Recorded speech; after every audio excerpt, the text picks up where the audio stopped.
जय श्री राम मित्रों, स्वागत है आप सभी का हमारे चैनल में। आइए देखते हैं तुला राशि के व्यक्तियों के लिए फिलहाल अभी समय कैसा चल रहा है। 7 से 13 तारीख का समय आपका कैसा जाने वाला है। तुला राशि शुक्र ग्रह की राशि है। शुक्र सुख, सुविधा और ऐश्वर्य के ग्रह हैं। तुला राशि के व्यक्तियों को भी जीवन में आराम पसंद होता है। तुला का मतलब तराजू होता है। ऐसे लोग बड़े बैलेंस होते हैं अपनी ज़िंदगी में, पर्सनल प्रोफेशनल सब लाइफ में बैलेंस बना के रखते हैं। किससे कैसे ट्रीट करना है, कोई कैसे खुश होगा, कोई कैसे हमारे साथ लंबा साथ बना के चलेगा, ये सब उनको पता होता है। इनका मैनेजमेंट नॉर्मली अच्छा होता है। जहाँ बैठते हैं बहुत साफ सफाई के साथ में अच्छे ढंग से रहना पसंद होता है। तो अभी देखते हैं वर्तमान में समय कैसा चल रहा है। इस समय बाकी सभी राशियों के कंपैरिजन में तुला राशि का समय सबसे अच्छा चल रहा है। सबसे अच्छा क्यों चल रहा है? देखिए, एक तरफ शनिदेव जो दुख के कारक हैं और ये अधिकतर स्थानों में कहीं ना कहीं खराब फल देते हैं। कहीं कंटक, कहीं ढैया, कहीं साढ़े साथी, कुछ ना कुछ चलता रहता है। तुला राशि को फिलहाल षष्ठ भाव में शनि का गोचर है। छठे घर में पाप ग्रह बहुत अच्छे होते हैं। अष्टम भाव पे सीधी दृष्टि आयु बढ़ाती है। द्वादश भाव पे सीधी दृष्टि खर्चे कम करती है। तृतीय भाव पे दृष्टि के फलस्वरूप कहीं ना कहीं छोटे भाइयों से लाभ होता है। मेहनत और पराक्रम बढ़ता है क्योंकि पाप ग्रह है। तो शनि के फल आपको अच्छे मिल रहे हैं अभी। इधर बृहस्पति देवता भाग्य स्थान में विराजमान है। भाग्य स्थान बृहस्पति का सबसे फेवरेट स्थान होता है। यहाँ जब बृहस्पति बैठते हैं तो अपने पूरे फल देते हैं, क्योंकि काल पुरुष की कुंडली में 9वें भाव में धनु राशि आती है, जो कि बृहस्पति की राशि है। नवा घर धर्म का है, अध्यात्म का है, पूजा पाठ का है, इन सब चीज़ों का है। बृहस्पति इस चीज़ के नेचुरल नैसर्गिक कारक है। यहाँ जब बृहस्पति बैठते हैं तो इन सब चीज़ों को बढ़ा देते हैं। अभी आपका समय पूजा पाठ का समय है। धर्म से, अध्यात्म से, पूजा पाठ से आपको इस समय विशेष लाभ है। कोई खुद भी पूजा पाठ करोगे उसका फल बहुत अच्छा सामने आएगा। हो सकता है आपकी धार्मिक यात्राएं होने लग जाएं, बहुत ज़्यादा हो। पहले से आप करते हैं तो ज़्यादा बढ़ जाएं। आप पहले से कोई पूजा पाठ जब तक कम करते थे तो ज़्यादा करने लग जाएं। नए साधु संतों के संपर्क में आप आ सकते हैं, ब्राह्मणों के संपर्क में आ सकते हैं। घर में अनुष्ठान पूजा पाठ हो सकता है।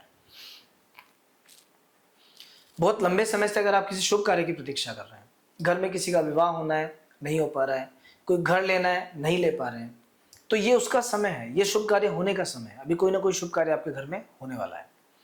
स्टूडेंट्स के लिए बहुत अच्छा टाइम है। पंचम भाव पे बृहस्पति की पूर्ण दृष्टि आदमी को पढ़ने लिखने में रुचि देती है। कंपटीशन एग्जाम वगैरह का जो रिजल्ट आता है वो बहुत अच्छा रिजल्ट आता है। बृहस्पति चूंकि धन के भी नैसर्गिक कारक हैं, पंचम भाव पे दृष्टि, तृतीय भाव पे दृष्टि, इसका का और लग्न पे दृष्टि, व्यक्ति की जो भी प्रयास है वो प्रयास सफल होते हैं। पैसा कमाने वाले प्रयास, अगर आप धन कमाना चाहते हैं, उसके लिए प्रयास कर रहे हैं, तो यकीन मानिए अभी आपका समय वैसे भी ठीक है। ओवरऑल भाग्य साथ दे रहा है। जो कर सकते हैं वो कर लीजिए। दशम भाव में बुध व्यापार को बढ़ाते हैं, कम्युनिकेशन स्किल्स को बढ़ाते हैं।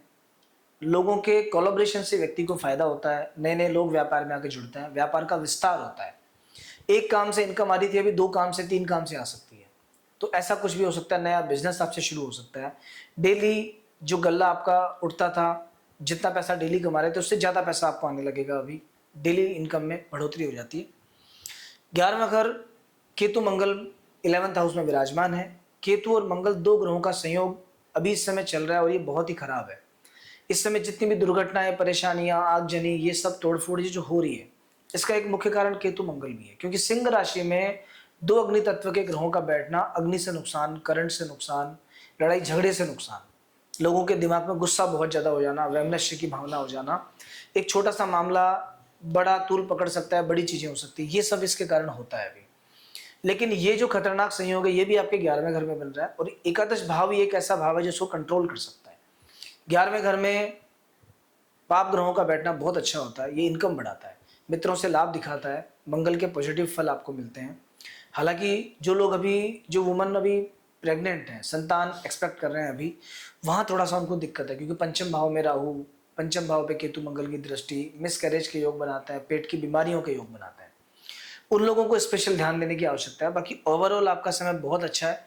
सप्ताह की शुरुआत में 7 और 8 तारीख को धन के स्थान में चंद्रमा है। धन देने वाला कंडीशन बन जाती है। यहाँ पे आर्थिक स्थिति में वृद्धि होती है, बैंक बैलेंस बढ़ता है। हालांकि चंद्रमा नीच के हैं तो जितना प्रभावशाली ढंग से पैसा आना चाहिए उतना भी नहीं आ पाएगा, पर ओवरऑल पैसा बढ़ेगा। अच्छा खाने पीने को मिलता है, घूमने फिरने को मिलता है।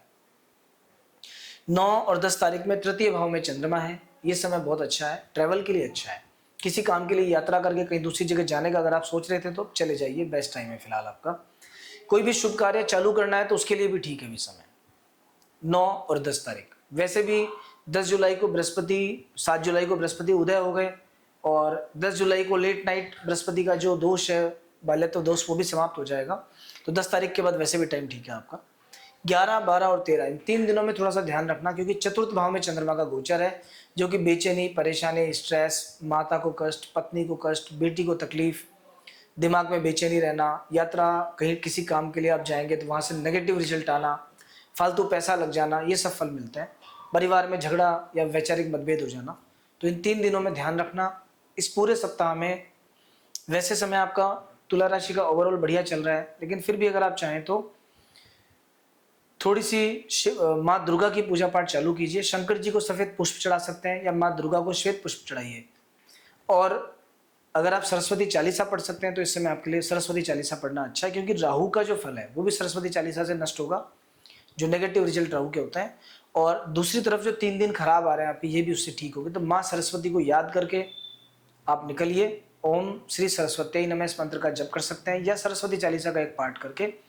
कुछ भी नहीं करते हैं तो आपके पूजा स्थल पे माँ को याद करके सफेद रंग के पुष्प अर्पित कीजिए। घर से जाने से पहले थोड़ा दही या मीठा खा के निकलें, इससे आपका समय ठीक जाएगा। आपने हमारे चैनल को अभी तक सब्सक्राइब नहीं किया है तो सब्सक्राइब कीजिए। वीडियो आपको कैसा लगा कमेंट में बताइए। जय श्री कृष्णा, जय श्री राम।